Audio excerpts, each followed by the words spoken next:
You can work with a partner in filling in this chart. Let's take a look at the chart before we start to read.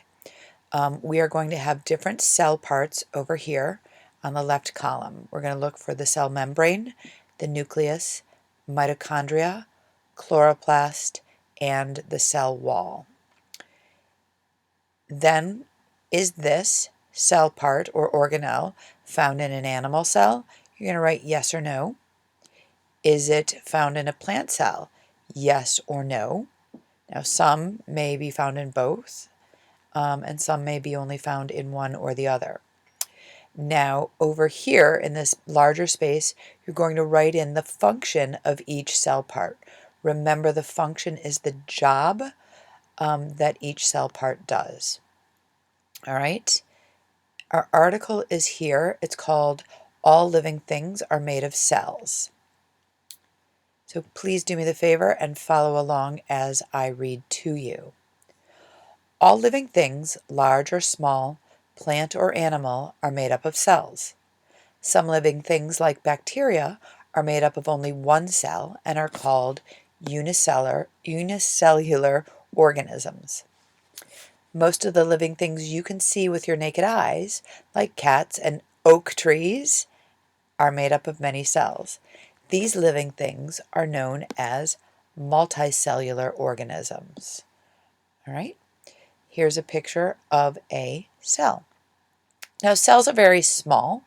Most cells can only be seen through a microscope. Cells are the smallest living units that are capable of reproducing themselves. In other words, making new cells. Each cell in your body was made from an already existing cell. Kind of a cool fun fact. So here's the mother cell, and it's divided into daughter cells. So that's a reproducing cells, and we can use a microscope to see this. In this article, we will discuss the structures found in cells. These structures are called organelles. We will talk about them. We will talk about how some of the organelles in both plants and animal cells work together and what makes a plant cell different from an animal cell.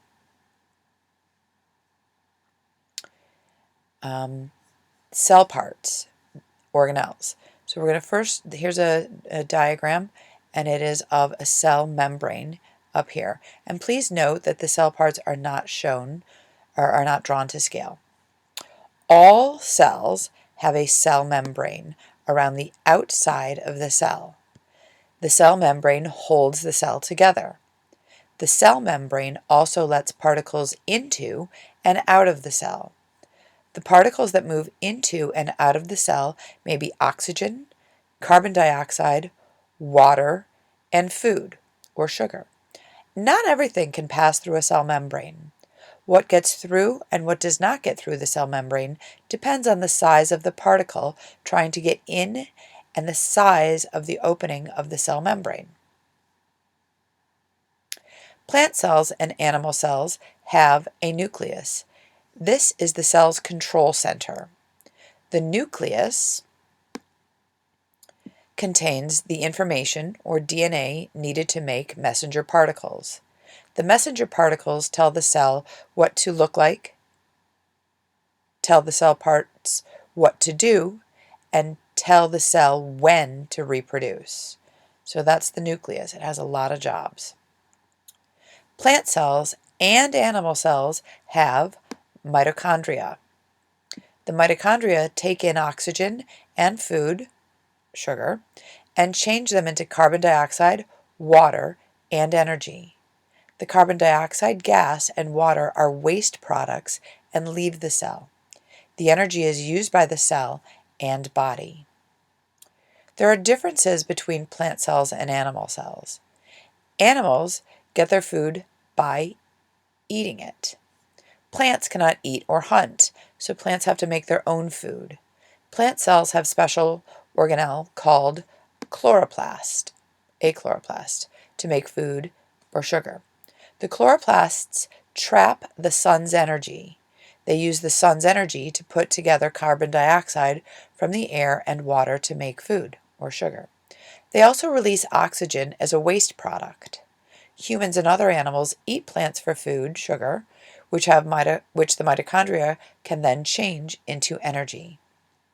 Plant cells also have cell walls, which animal cells do not have. The cell wall is around the outside of the cell membrane. The cell wall's jobs are to give the cell support and give the cell a box-like shape. Different cells have different jobs to do. Each cell has a size and shape that is suited to its job. Cells that do the same job combine together to form tissue, such as muscle tissue, skin tissue, bone tissue, root tissue, or leaf tissue. Groups of different types of tissues make up the organs in your body, such as your heart, liver, or lungs. A group of different organs working together to do a job make up a body system, such as the respiratory system or the digestive system. All the body systems are like members of a team whose job is to keep the living organism alive and healthy. So this diagram here has a nice visual for us. It shows us the animal cell and the plant cell. So you'll notice that the animal cell and the plant cell each have mitochondria and a nucleus and a cell membrane. But the plant cells have a chloroplast and a cell wall. The animal cell does not have that. All right, so I'm going to end here. That's the end of your article. If you need to go back and listen to any part of it, please do so that you can complete this diagram. Thanks, guys.